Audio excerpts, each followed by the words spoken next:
Assalamualaikum warahmatullahi wabarakatuh. I'm Salmia Lestari. In this video, I will explain about language planning yang merupakan proses pembelajaran menjelaskan maksudnya why, who, and how. Nah, menjelaskan mengapa, siapa, dan bagaimana gitu. Suatu kebijakan itu bahasa diterapkan. Nah, bahasa itu bukan hanya seperti biasa, bahasa itu bukan hanya alat komunikasi, tapi juga mencerminkan budaya, identitas, dan kekuasaan. Nah, karena itu setiap keputusan dalam language planning itu dipengaruhi oleh keyakinan, identitas, dan juga pengalaman guru. Meskipun sudah ada kebijakan resmi yang dibuat pemerintah, pelaksanaannya di kelas itu tidak selalu sama gitu, karena setiap guru itu menghadapi kondisi kelas yang berbeda. Nah, karena itu perencanaan pembelajaran itu harus disesuaikan dengan situasi, budaya, dan kebutuhan siswa agar tujuan pembelajaran itu dapat tercapai.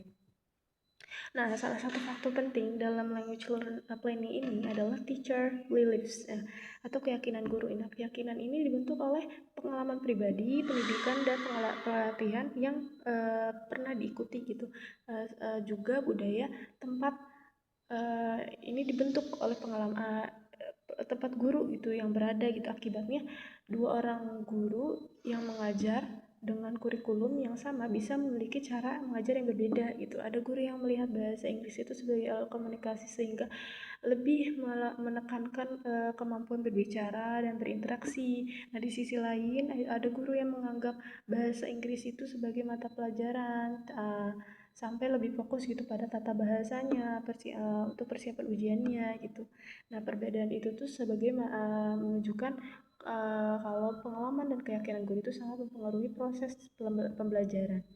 Nah, dalam Spolsky's Pembroke, language policy terdiri dari 3 komponen, yaitu language practice, language beliefs, and ideology, dan language atau ideologi dan language management. Nah, language practice itu berkaitan dengan bagaimana bahasa itu benar-benar digunakan.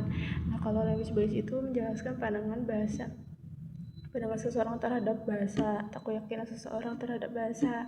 Nah, kemudian ada language management, itu upaya yang dilakukan untuk mengatur atau merencanakan penggunaan bahasa itu supaya tujuan pembelajaran itu tercapai. Nah, guru juga memiliki identitas dan peran yang berbeda dalam menerapkan kebijakan bahasa. Ada guru yang berani mencoba kebijakan baru atau risk takers, ada yang mengikuti kebijakan sesuai aturan atau compliers, ada yang menolak perubahan resistors gitu. Dan ada pula yang menyesuaikan agar sesuai dengan kondisi kelasnya atau creators. Nah, pilihan tersebut dipengaruhi oleh identitas, pengalaman, dan pandangan masing-masing guru terhadap proses pembelajaran. Nah, language planning juga melibatkan berbagai pihak gitu pada macro level.